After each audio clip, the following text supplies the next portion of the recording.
నమస్తే, నేను రవీందర్. త్రిబుల్ఎస్ న్యూస్ కు స్వాగతం. భారీ వర్షాలు ఉధృతంగా ప్రవహిస్తున్న జంపన్న వాగు వంతెన లేక ప్రాణాలు అరచేతిలో పెట్టుకున్న ప్రజలు, అనారోగ్యంతో ఉన్న యువకుడిని తెప్పపై వాగు దాటించి ఆసుపత్రికి తరలించిన ఘటన ములుగు జిల్లాలో చోటు చేసుకుంది. ఈ ఘటన మరోసారి గ్రామీణ ప్రాంతాల దయనీయ పరిస్థితులను వెలుగులోకి తెచ్చింది. పూర్తి వివరాలు మరిన్ని ఇప్పుడు చూద్దాం.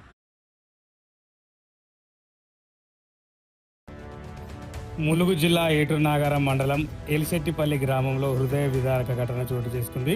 గ్రామ సమీపంలోని జంపన్న వాగు భారీ వర్షాల కారణంగా పొంగి పొర్లుతోంది.